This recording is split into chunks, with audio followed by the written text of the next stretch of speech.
This is a story called Lyle at the Office by Bernard Waber.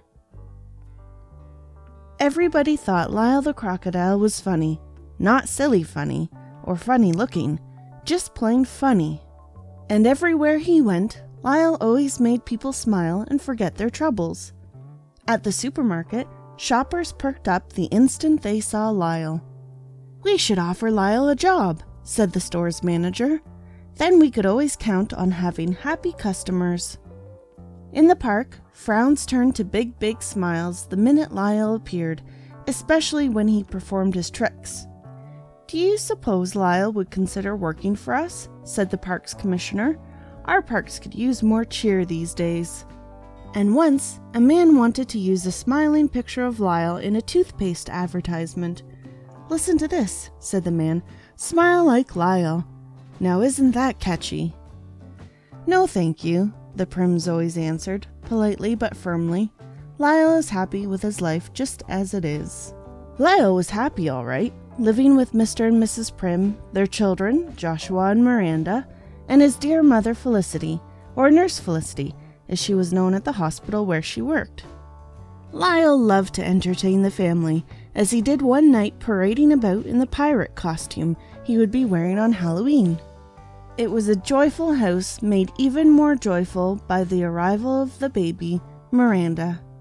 Lyle adored showing off pictures of Miranda, and he almost burst with pride and did 3 somersaults when his name was among the first words Miranda learned to say.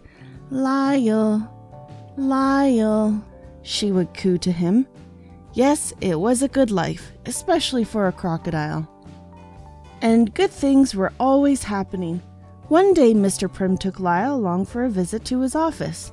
Mr. Prim knew how eager Lyle was to visit, and how much everyone at the office wanted to meet Lyle. Lyle gleefully waved goodbye as the two set off for work. As usual, morning traffic was heavy. After much beeping and honking, Mr. Prim and Lyle finally arrived at the office building. It was fun going through the revolving doors. Lyle went round and round and round. He loved pressing the elevator button. Up they went. Everyone in the office was so happy to see Lyle. Lyle quickly made himself useful, sharpening pencils, delivering memos, and operating the copying machine. He made so many friends. They all commented on his good manners. Lyle even sat in on a very important meeting. He enjoyed an excellent lunch and delightful company in the office cafeteria. Lyle had 2 slices of pizza and an orange drink. Best of all, Lyle visited the company's daycare center.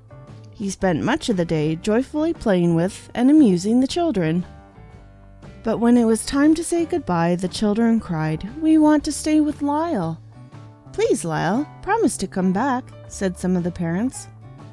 Sadly, Lyle waved goodbye to the children and returned to Mr. Prim's room. Mr. Prim was busy trying to think up new ideas for Crispy Crunchy Crackle cereal. That was Mr. Prim's job, thinking up ideas. But at the moment, Mr. Prim had no ideas whatsoever. Absolutely none. Feeling rather empty, Mr. Prim shared a sample box of Crispy Crunchy Crackles with Lyle.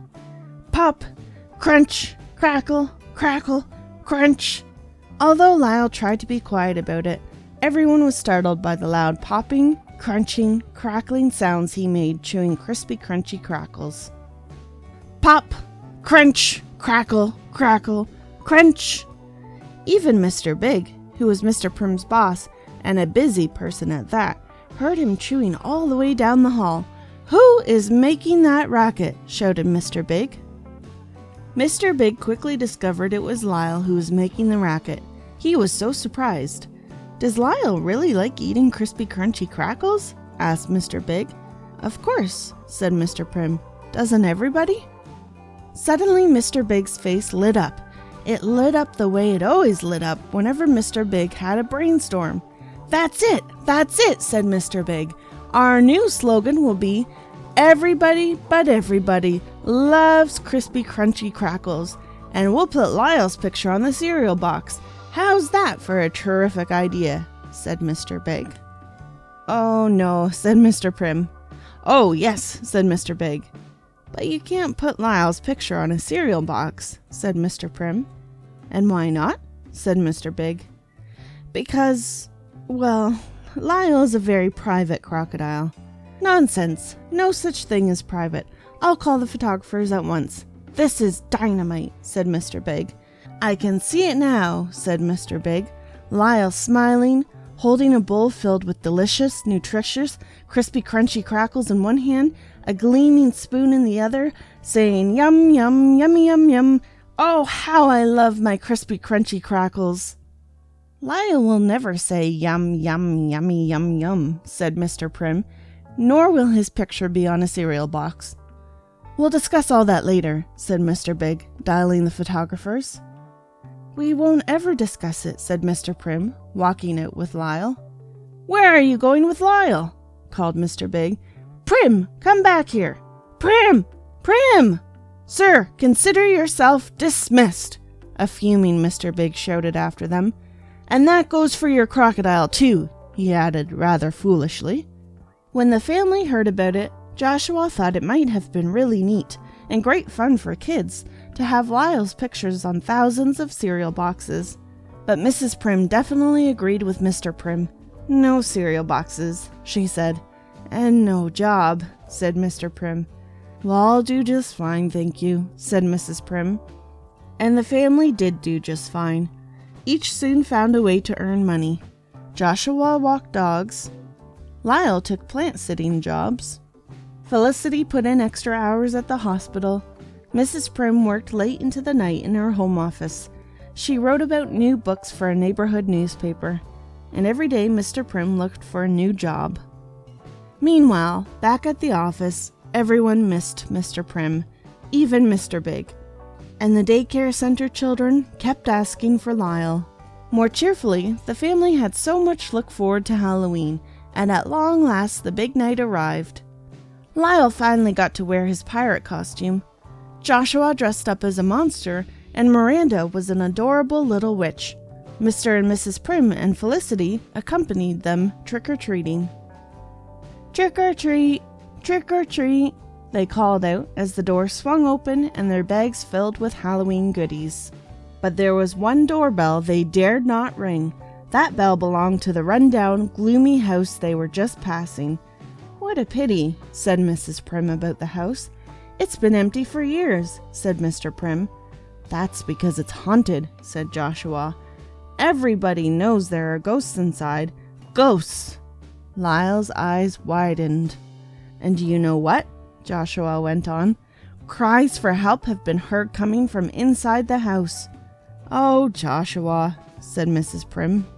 Mrs. Prim was about to add, "That's just gossip," when suddenly, in fact, they heard cries for help coming from the house. "What was that?" said Mr. Prim. "Help! Help!" "Those are real cries," said Mrs. Prim. "Hello in there," called Mr. Prim. "Help! Help!" a voice called back. Even though he was scared silly of ghosts, Lyle pushed the door in only to discover Mr. Big. But what was Mr. Big up to now? Well, at the moment, it seemed he was busy clinging for dear life to a ceiling light fixture. "Help! Help!" cried Mr. Big. "My ladder has fallen and I can't get down." Lyle sat the ladder upright and helped a very shaken Mr. Big come down. "Oh, Lyle, everyone, thank you," said Mr. Big. "You saved my life. I was here all alone, putting light bulbs in this house, which I will soon be moving into, when—" "You are moving into this house?" they exclaimed. Everyone was so surprised. "Well, welcome, and good luck in your new home," said Mr. Prim. "Thank you," said Mr. Big. "And good luck with the ghosts," thought Lyle. Day after day, the family watched Mr. Big's house being renovated. Before long, the old neglected house was sparkly bright. It looked so nice, Lyle began to wonder if it was still haunted. One day, a letter from Mr. Big arrived at the house on East 88th Street. Mrs. Prim read it. "Dear Prims, and dear Lyle and Felicity, please come to my housewarming party. It's next Saturday afternoon at 2. And the letter was signed, "Your new neighbor, and friend, I hope, Alwyn Power Big III. P.S. You can call me Al. Everyone from the office came to the party, and most especially the daycare center children. Please consider coming back to work, Mr. Big said to Mr. Prim. We need you, and miss you, and we'll just forget all about having Lyle's picture on cereal boxes. Gem of an idea though it is. Oh, and most important, we would certainly expect many more visits to the office from Lyle. Everyone smiled. Especially Lyle.